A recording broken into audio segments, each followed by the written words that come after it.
السلام عليكم ورحمة الله وبركاته. الحمد لله نحمده ونستعينه ونستغفره ونؤمن به ونتوكل عليه ونعوذ بالله من شرور أنفسنا ومن سيئات أعمالنا. من يهده الله فلا مضل له ومن يضلله فلا هادي له. ونشهد أن لا إله إلا الله وحده لا شريك له. ونشهد أن سيدنا ومولانا محمدا عبده ورسوله.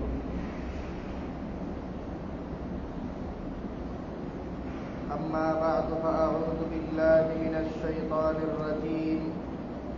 بسم الله الرحمن الرحيم. وقال أنا ربكم الأعلى فأخذه الله نكال الآخرة والأولى إن في ذلك لعبرة لمن يخشى.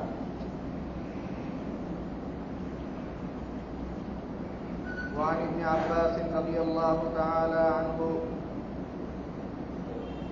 لما قدم النبي صلى الله عليه وسلم المدينة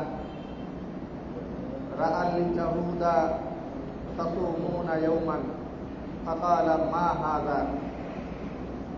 قالوا هذا يوم صالح، هذا يوم نجى الله فيه بني إسرائيل من عدوهم فصامه موسى وصمنا معه. فقال النبي صلى الله عليه وسلم أنا أحق بموسى منكم، أو كما قال النبي صلى الله عليه وسلم. اللهم صل على محمد وعلى آل محمد كما صليت على إبراهيم وعلى آل إبراهيم إنك حميد مجيد. اللهم بارك على محمد وعلى آل محمد كما باركت على إبراهيم وعلى آل إبراهيم إنك حميد مجيد. سبحانك لا علم لنا إلا ما علمتنا إنك أنت العليم الحكيم. মহান আল্লাহ পাক রব্বুল আলামিনের দরবারে অসংখ্য শুকরিয়া জ্ঞাপন করছি, যিনি আমাদেরকে অন্যান্য জুমার ন্যায় আজকেও জুমার নামাজ আদায়ের জন্য পবিত্র ঘর মসজিদে আসার তৌফিক দান করেছেন। আলহামদুলিল্লাহ। মুহতারাম হাজিরিন, 1441 হিজরি সনের প্রথম মাস মুহররম মাসের প্রথম জুমা আজকে। মুহররম মাসের আজকে 6 তারিখ, কাকতালীয়ভাবে ঈশাই সন খ্রিস্টাব্দ যেটা সেটা 6 তারিখ। মুহররম মাসের 6 তারিখ, এই কথার অর্থ হল আগামী 4র্থ দিনের মাথায় আসছে মঙ্গলবার, ইয়ৌমে আশুরা বা আশুরা দিবস, মুহররমের 10 তারিখ। মুহররমের 10 তারিখ এই যে দিনটা, এই মুহররমের 10 তারিখ বা আশুরার দিন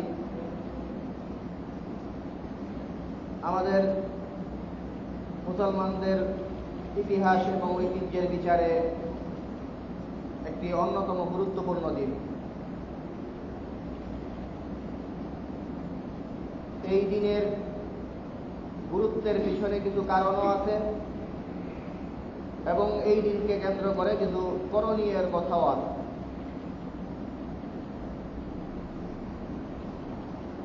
মুহররমের এই 10 তারিখ বা আশুরার দিবস, এই দিনটা গুরুত্বপূর্ণ কেন হয়ে উঠল এবং এই দিনের করণীয়টা কি, এই দুইটা গুরুত্বপূর্ণ কথা। মুহররমের 10 তারিখ কেন তাৎপর্যমণ্ডিত, কি কারণে এই দিনটা গুরুত্ববহ, সেই প্রশ্নের উত্তর দিতে গেলে আমাদের ঐতিহাসিক একটা পর্যালোচনা সামনে চলে আসে এবং সেই পর্যালোচনার ভিত্তিতে আমরা এই মুহররমের 10 তারিখ কেন গুরুত্বপূর্ণ সেই প্রশ্নের পাশাপাশি এই মুহররমের বা আশুরা দিবস থেকে শিক্ষণীয় বিষয়টা কি, সেই সবকও আমাদের অর্জিত হবে।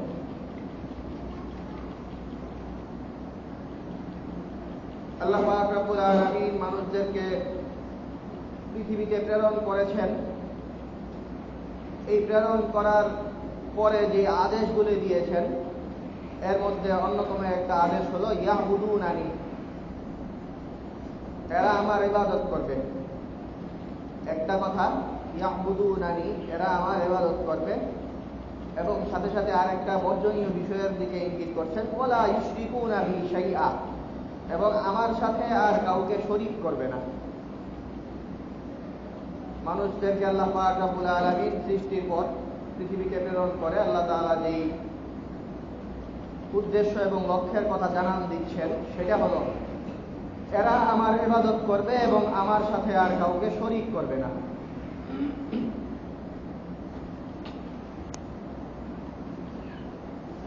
আল্লাহ পাক রব্বুল আলামিনের সাথে অন্য কাউকে শরীক না করে আল্লাহ তাআলার ইবাদত করা, এটা হলো মানুষের কাছ থেকে আল্লাহ পাক রব্বুল আলামিনের চাওয়া। কিন্তু যত মানুষকে আল্লাহ পাক রব্বুল আলামিন সৃষ্টি করেছেন, এদের প্রত্যেকেই আল্লাহ তাআলার এই চাওয়াটা পূর্ণ করেছে, বিষয়টা এমন না। আল্লাহ তাআলার এই কথাকে আমলে নেয়নি, আল্লাহ পাক রব্বুল আলামিনের সাথে শিরিক করে বসেছে, এমন লোকদের সংখ্যাও নেহাত কম না।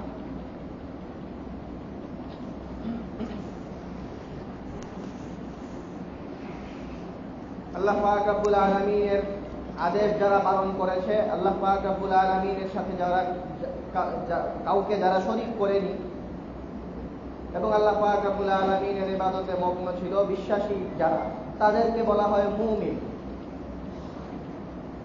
আর যারা আল্লাহ তাআলার এই কথাকে অমান্য করেছে, আল্লাহ তাআলার সাথে অন্য কাউকে শরীক করেছে, তাদেরকে বলা হয় মুশরিক। শিরিক করে যারা, শরীক করে, এদেরকে মুশরিক বলে। ঈমান রাখে যারা, তাদেরকে মুমিন বলে।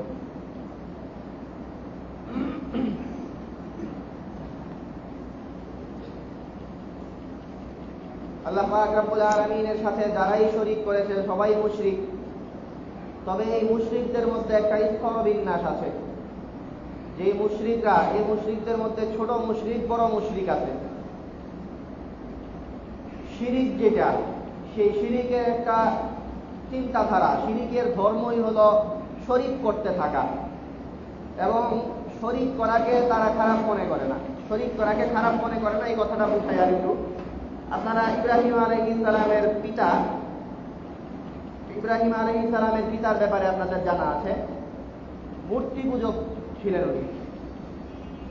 আযার, ওয়াইয ক্বালা ইব্রাহিমু লিআবিহি আযারা আতাত্তাখিযু আসনামান আলিহা।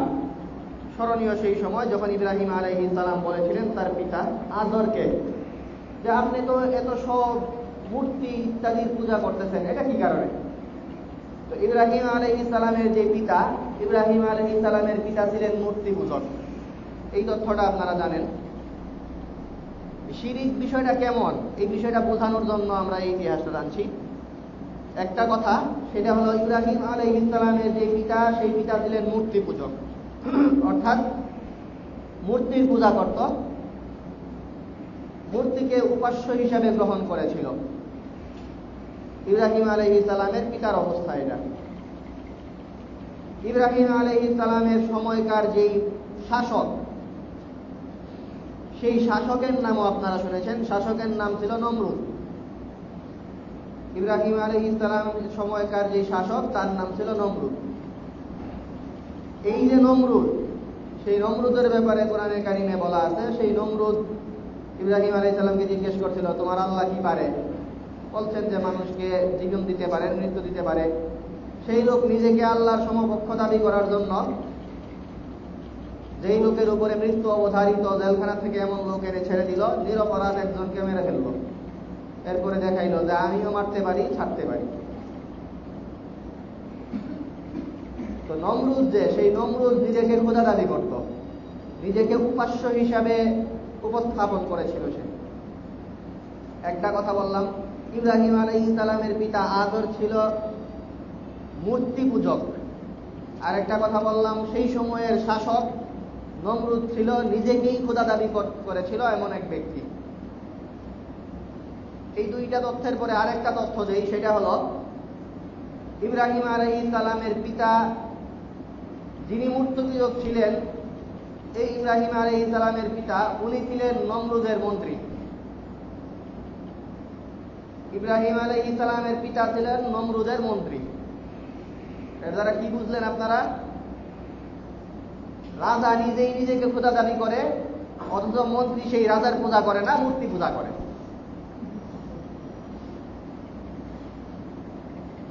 তো এই কথা দ্বারা আমরা যে বিষয়টা স্পষ্ট করতে যাচ্ছি সেটা হলো, মুশরিক যারা, এই মুশরিকদের মধ্যে কোনো বাধা বিপত্তি নাই। আমি নিজেকে খোদা দাবি করলেও আরেকজন যে আমার একদম কাছের লোক, সে যদি কোনো মূর্তি পূজা করে, চন্দ্রের পূজা করে, সূর্যের পূজা করে, এটা আমার দৃষ্টিতে দূষণীয় না।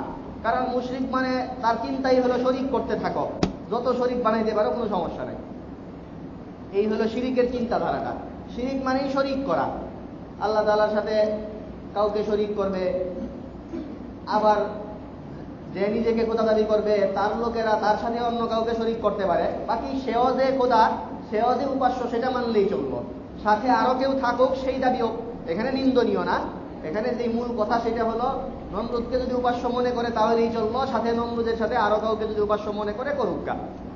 এই হলো শিরিকের চিন্তাধারা। আগের কাল লোকদের মধ্যে রাজাদের অনেকেই নিজেকে অনেক দীর্ঘ হায়াত পেলে, অনেক দিন পর্যন্ত শাসন করলে, এক সময়ে ভূতে চেপে বসে আস্তে আস্তে নিজেকে খোদা দাবি করা শুরু করে। এই হলো শিরিকের চরিত্রটা।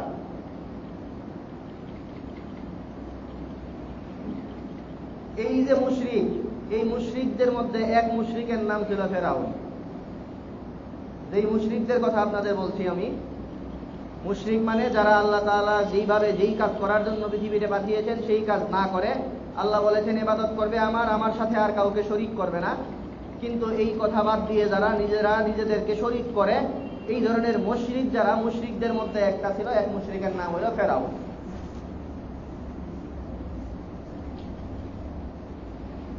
তো সেই ফেরাউন নিজে তো এক সময় শরীক করতো আল্লাহর সাথে অন্য কাউকে, করতে করতে এক পর্যায়ে সে নিজেকেই খোদা দাবি করলো। তো নিজেকে খোদা দাবি করাটা, এই নিজেকে খোদা দাবি করার অর্থ হইল, অনেকেই তো নিজেকে খোদা দাবি করছে, আগে নমরুদও করছে, আর অনেক শাসকরাই করছে। তো নিজেকে খোদা দাবি করার অর্থ হইল অন্যদের পর্যায়ে যাওয়া। তো ফেরাউন শুধু নিজেকে খোদা দাবি করে অন্যদের পর্যায়ে চলে গেছে, এটাই না। অন্য যে মুশরিকরা ছিল, বা মুশরিকদের মধ্যে যারা লিডারশিপ টাইপের ছিল, যারা নিজেদেরকেই খোদা মনে করত, এই ধরনের লোকজনের সবাই নিজেদেরকে খোদা দাবি করত, পাশাপাশি অন্য কাউকে মানুষ পূজা করুক সেটাও সহ্য করত। কিন্তু ফেরাউন ছিল এই পর্যায়ে। ফেরাউন খোদা দাবি করার একটা পর্যায়ে আস্তে আস্তে পরের পর্যায়ে, এক পর্যায়ে খোদা দাবি করলো, পরের পর্যায়ে গিয়ে ফেরাউন ঘোষণা দিল, আনা রাব্বুকুমুল আ'লা। কোরআনে কারীমের মধ্যে আল্লাহ পাক রব্বুল আলামিন ইরশাদ করতেন, ফেরাউনের কথা বর্ণনা করতে গিয়ে এক পর্যায়ে সে বলে বসলো, আনা রাব্বুকুমুল আ'লা। অন্য সময় তো তোমরা দেখে আসতেছ যে তোমাদের অনেক খোদা আছে, অনেক খোদা যে আছে, অনেক খোদার উপাসনা তোমরা করো, কিন্তু আমার বিষয়টা এরকম না। আমি তোমাদের সবচেয়ে বড় খোদা, আনা রাব্বুকুমুল আ'লা, তোমাদের সবচেয়ে বড় খোদা হলো আমি। এই দাবিটা ফেরাউন করছে, যেই দাবি আর কেউ করেন। অর্থাৎ আল্লাহ তাআলার আদেশ অমান্য করে যারা শিরকে লিপ্ত হয়েছে, এদের মধ্যে কিছু লোক ছিল একটু মারাত্মক, যারা শুধু শরীক করেই যায়নি, নিজেকে খোদা দাবি করে অন্যদেরকে নিজের উপাসনা করতে আদেশ করেছে, এই একটা পর্যায়ে। আর ফেরাউন ছিল এর চেয়ে উচ্চ পর্যায়ের, যে নিজেকে সবচেয়ে বড় খোদা দাবি করছে। এই হলো মুশরিকদের মধ্য থেকে একজন মুশরিকের পরিচয়, যেই মুশরিককে আমরা অকপটে বলতে পারি যে সে হলো পৃথিবীর মধ্যে সবচেয়ে বড় মুশরিক। পৃথিবীতে যত মুশরিক আছে এর মধ্যে সবচেয়ে বড় মুশরিক হলো ফেরাউন। কারণ সে শিরিক করতে করতে এক পর্যায়ে অনেক রাজাদের মতো নিজেকেও খোদা দাবি করেছে, এবং অনেক রাজাদেরকে ছাড়িয়ে যাওয়ার মতো একটা কাজও করছে, সেটা হলো নিজেকে সবচেয়ে বড় খোদা দাবি করছে।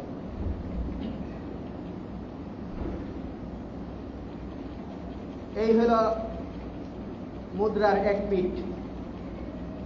এখানে আরেকটা পীরের কথা জানতে হবে, সেটা হলো একজন নবীর কথা। সেই নবীর নাম হলো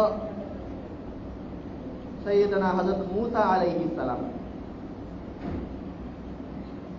একটা দিকের বিবরণ আমরা দিলাম, শিরকের যারা লিপ্ত তাদের মধ্যে যেই ব্যক্তিবর্গ আছে, এর মধ্যে সবচেয়ে বড় এবং সবচেয়ে বড় মুশরিক সে হলো ফেরাউন। এই হলো একটা দিকের বিবেচনা। নবীদের একটা, আমরা এখন নবী, আল্লাহ তাআলা পৃথিবীতে অনেক নবী পাঠিয়েছেন, আপনারা জানেন। যত নবী পাঠিয়েছেন, সর্বশেষ নবী মুহাম্মদ মুস্তাফা সাল্লাল্লাহু আলাইহি ওয়াসাল্লাম, উনার আগ পর্যন্ত আল্লাহ তাআলা যত নবী পাঠিয়েছেন, এর মধ্যে সবচেয়ে বেশি উম্মত সমৃদ্ধ নবী ছিলেন মূসা আলাইহিস সালাম। মূসা আলাইহিস সালামের প্রতি মানুষজন এই পরিমাণ ঈমান এনেছে যে এর অর্ধেক বা তার চেয়ে অর্ধেক ঈমানও অন্য কোন নবীর প্রতি মানুষ আনেনি। মূসা আলাইহিস সালামের প্রতি ঈমান আনা লোকজনের সংখ্যা বনী ইসরাইলের অন্য যে কোনো নবীর চেয়ে ঢের বেশি। এই হলো মূসা আলাইহিস সালামের ফজিলতের একটা দিক বললাম। মুশরিকদের মধ্যে যেই শিরিক করেছিল, তাদের মধ্যে সবচেয়ে বড় মুশরিক ছিল ফেরাউন। নবীদের মধ্যে সবচেয়ে বেশি দাওয়াতি কার্যক্রমের মাধ্যমে সফলতা অর্জন করেছেন যেই নবী, সেই নবীর নাম হলো মূসা আলাইহিস সালাম। নবীদের মধ্যে সর্বাগ্রে মূসা আলাইহিস সালাম, আর মুশরিকদের মধ্যে সবচেয়ে মারাত্মক হলো ফেরাউন। এই হলো দুইটা, সেই ফেরাউন আর মূসা আলাইহিস সালাম, এই দুইজন এক জমানার। আল্লাহ তাআলা এক জমানাতেই সবচেয়ে দাওয়াতি কার্যক্রমে সবচেয়ে সফল নবীকে যেই জমানায় পাঠিয়েছেন, সেই জমানাতেই যেই জমানায় সবচেয়ে বড় মুশরিক বসবাস করত। অর্থাৎ সবচেয়ে বড় লড়াই এখানে ঈমান এবং শিরিক। ঈমান এবং শিরিকের সবচেয়ে বড় লড়াইটা ঘটেছে তখন। কারণ ঈমানদারদের মধ্যে সবচেয়ে বেশি সফল যেই নবী, সেই নবীর জমানা, সেই নবীর লড়াইটা হয়েছে শিরিক যারা করেছে তাদের মধ্যে সবচেয়ে মারাত্মক মুশরিকদের, সেই মুশরিকের সাথে। এখানকার যুদ্ধটা মালহামায়ে কুবরা, সবচেয়ে বড় যুদ্ধ, মহান রণক্ষেত্র ছিল সেটা সেই জমানাটায়, যেই জমানায় সবচেয়ে বড় মুশরিকের সাথে সবচেয়ে মুমিনদের মধ্যে সবচেয়ে সফল মুমিন ঈমানদার নবীদের মধ্যে যিনি ছিলেন বেশি উম্মত সমৃদ্ধ নবী, সেই নবীর লড়াই হয়েছে সেখানে। তো লড়াইটা কি ছিল সেই বিষয়ে আপনারা অনেক শুনেছেন। এই কারণে সবচেয়ে বড় মুশরিক আর নবীদের মধ্যে উনি সবচেয়ে বেশি উম্মত সমৃদ্ধ হওয়ার কারণে কোরআনে কারিমে উনাদের কথা সবচেয়ে বেশি এসেছে। মূসা আলাইহিস সালামের কথা কোরআনে কারিমে এত এসেছে যে এর চেয়ে অর্ধেক নাম বা অর্ধেক আলোচনা কোনো নবীর ব্যাপারে আসে। ঠিক তো মূসা আলাইহিস সালামের কথা আসলে এর অপর পিঠে ফেরাউনের কথা জড়িত। তো ফেরাউনের কথাও এত বেশি এসেছে যে অন্য কোনো মুশরিকের কথা এত আসেনি। তো কোরআনে কারিমে এত বেশি এই আলোচনাগুলি আসার কারণে এগুলি আপনাদের নখদর পড়ে। আপনারা সেই ইতিহাসগুলি জানেন, সেই ইতিহাস আমরা লম্বা করে বলার ফুরসত তো পাবো না। মূসা আলাইহিস সালাম জন্মের আগেই ফেরাউনকে ইঙ্গিত দিয়েছিল তার জ্যোতিষীদের কেউ, যে বনী ইসরাইলের কিপ্তি বংশে, মূসা আলাইহিস সালাম কিপ্তি বংশের ছিলেন, সেই বংশে একজন বালক জন্ম নিবে যে তোমার রাজত্বের জন্য হুমকি হয়ে দাঁড়াবে। এই কথাটা ফেরাউনকে মূসা আলাইহিস সালামের জন্মের আগেই এক জ্যোতিষী বলে দিয়েছিল। তো তার কথা মতো ফেরাউন সিদ্ধান্ত নিল, তাহলে আর এই বংশে কোনো ছেলেই রাখবো না আমি, ছেলে জন্ম হলেই তাকে মেরে ফেলতে হবে। তো সেই মতে যত ছেলে সন্তান জন্ম হতো, সেই তাদের সবাইকে ফেরাউনের আদেশ ছিল যে এই বংশে কোনো ছেলে যেন বাঁচতে না পারে, মেরে ফেলা হয়। ওয়াইজ নাজ্জাইনাকুম মিন আলি ফিরআউনা ইয়াসুমুনাকুম সুআল আযাব। স্মরণীয় সেই সময়টা, যেই সময়টায় নাজ্জাইনাকুম মিন আলি ফিরআউনা, আল্লাহ পাক রব্বুল আলামিন তোমাদেরকে মুক্তি দিয়েছেন ফেরাউনের বাহিনী থেকে। কোরআনে কারীমের আয়াত নাযিল হচ্ছে বনী ইসরাঈলদের উপরে আল্লাহ তাআলা কি নিয়ামত দিয়েছেন সেই কথার আলোকপাত করতে গিয়ে আল্লাহ তাআলা বলেন সেই সময়টা স্মরণীয় যেই সময়ে তোমাদেরকে আল্লাহ তাআলা নাজাত দিয়েছেন ফেরাউনের কবল থেকে। তো ফেরাউনের কবল থেকে নাজাত দিয়েছেন। ফেরাউন কি করত? ইউযাববিহুনা আবনাআকুম ওয়া ইস্তাহয়ুনা নিসাআকুম। ফেরাউন দুইটা কাজ করত। একটা হলো তোমাদের মধ্যে যেই আবনারা আছে, বালকরা আছে, ছেলেরা আছে, তাদেরকে জবাই করে ফেলতো। ওয়ায়াস্তাহয়ুনা নিসাআকুম, আর তোমাদের যেই মেয়েরা আছে, নারীরা আছে, এদেরকে দাসী বানিয়ে ফেলতো। এই কিপ্তি বংশের যত নারী জন্ম নিত তাদেরকে দাসী বানিয়ে ফেলতো, আর ছেলে জন্ম হলে তাকে হত্যা করে ফেলতো। এইটা ছিল ফেরাউনের পদক্ষেপ এই জ্যোতিষীর কথা শোনার পর থেকে। এই কঠিন অবস্থার মধ্যে দিয়ে মুসা আলাইহিস সালামের জন্ম। মুসা আলাইহিস সালামের জন্ম নেওয়ার পরে স্বাভাবিকভাবেই তাকে হত্যা করে ফেলা হবে, এটাই সবার মাথায় আসলো। ওই সময় আল্লাহ পাক রব্বুল আলামিন ওহী নাযিল করলেন, ওহী পাঠালেন মুসা আলাইহিস সালামের মায়ের কাছে। ওয়া আওহাইনা ইলা উম্মি মুসা আন আরদিহি, আমি ওহী প্রেরণ করলাম মুসার মায়ের কাছে যে তুমি আপাতত তাকে দুধ পান করাতে থাকো। ফাইযা খিফতি আলাইহি ফাআলকিহি ফিল ইয়াম্মি, যখন তুমি মনে করবা যে এখন আর তাকে রাখাটা ঠিক হচ্ছে না, ভয় কাজ করা শুরু করবে যখন তোমার মধ্যে, ফাআলকিহি ফিল ইয়াম্মি, তুমি তাকে সমুদ্রে ভাসিয়ে দিও। যেই সময়ে তোমার মধ্যে ভয় কাজ করা শুরু করবে যে আর মনে হয় তাকে আমার কাছে রাখাটা ঠিক হচ্ছে না, এই সময়ে তুমি তাকে সমুদ্রে ভাসিয়ে দিবে। ওয়ালা তাখাফি ওয়ালা তাহজানি, আর সমুদ্রে ভাসিয়ে দেওয়ার কারণে আখেরে হবেটা কি, এই ধরনের চিন্তায় তুমি চিন্তিতও হও না, আর কোন ধরনের পেরেশানিতেও ভোগার দরকার নাই তোমার। এটা হলো সান্ত্বনাও দিচ্ছেন। নিজের ছেলেকে সমুদ্রে, ছোট বাচ্চা, তাকে সমুদ্রে ভাসিয়ে দিলে আখেরে হবে কি, এই নিয়ে একটা চিন্তা কাজ করতে পারে, সেই চিন্তায় যেন উনি না ভোগেন, এই জন্য সান্ত্বনাও দিচ্ছে। ইন্না রাদুহু ইলাইকি ওয়া জাইলুহু মিনাল মুরসালিন, আমি কথা দিচ্ছি শীঘ্রই তার সাথে তোমার সাক্ষাতের ব্যবস্থা করব, আর তাকে আমি পয়গাম্বর হিসাবেও প্রেরণ করব। এটা হলো এই ওহীটা প্রেরণ করলেন আল্লাহ পাক রব্বুল আলামিন মুসা আলাইহিস সালামের মায়ের কাছে। তো কথা মতো মুসা আলাইহিস সালামের মা মুসা আলাইহিস সালামকে একটা পর্যায়ে সমুদ্রে ভাসিয়ে দিলেন। সমুদ্রে ভাসিয়ে দেওয়ার পরে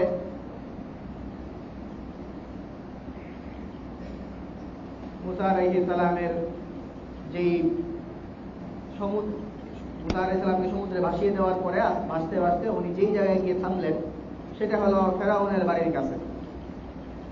ফেরাউনের বাড়ির কাছেই মুসা আলাইহিস সালাম ভাসতে ভাসতে গেলেন। কোরআনে কারিমে এই কথা উদ্ধৃত হচ্ছে। মুসা আলাইহিস সালাম ওখানে যাওয়ার পরে মুসা আলাইহিস সালাম গিয়ে দেখলো ফেরাউনের স্ত্রী মুসা আলাইহিস সালামকে দেখার পর, আমরা এই ঘটনা সামনে অন্য কোনো সময় বলবো। আরেকটা গুরুত্বপূর্ণ কথা এই পর্যায়ে আমাদের বলা যেটা সমীচীন মনে হচ্ছে সেটা হলো আশুরার 10 তারিখ, সেটা তো আর 4 দিন পরে, আগামী মঙ্গলবার। আশুরার 10 তারিখকে কেন্দ্র করে আমরা একটা ঘটনা শুরু করছি।